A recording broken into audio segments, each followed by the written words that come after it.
Hello, my name is Aria and welcome to Baha'i Basics, where we learn about the Baha'i Faith. In this episode, we're exploring a deeply cherished Baha'i historical figure of the 19th century, a pioneer of women's rights and considered to be the first suffragette, Tahirih. Hey yo, roll title card, won't ya?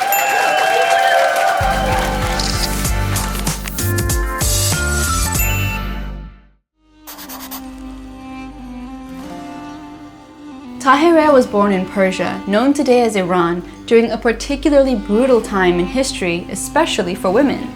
This was a time where women were considered to be second-class citizens, considered more to be like property rather than human beings, and truly held no significant place in society. Then comes Tahirih, whose intellect, eloquence, and literary arts stood out like a beacon.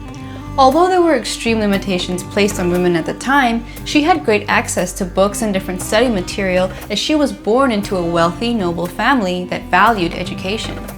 As her intellect grew, she started to gain a lot of attention for her knowledge and poetry, and was also devoutly religious.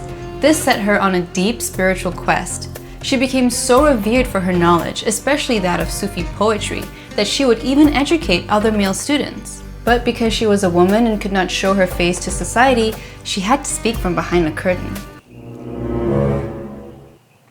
Her pursuit of spiritual knowledge soon led her to know of the coming of the Promised One. She had a dream where a man in a green turban spoke to her. When she woke up, she immediately wrote down the verses that she remembered. Not long after, she heard people speaking about the message of the Bab, who had declared his mission as the Promised One and would prepare humanity for the coming of the new manifestation of God. Instantly, she had recognized the same verses from her dream and that it was in fact the Bab who had sent her this message. Without ever having met the Bab, she declared herself to be one of the first believers of him and became a most dedicated follower. Tahirih spent her life devoted to teaching this new faith. But as you can imagine, it was not without great hardship. As her fame grew, so did tumultuous resentment towards her.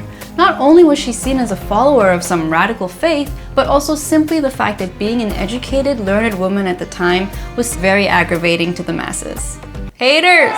Haters everywhere! Then, in 1848, she traveled to the village of Badasht, where a significant conference was to be held to announce this new revelation. It was there at this conference where she made history. And speaking about the equality of women in this new era, a fundamental teaching of the Baha'i Faith, she bravely removed her veil, revealing her face amidst the sea of people. It was considered to be so controversial for a woman's face to be unveiled like that in public.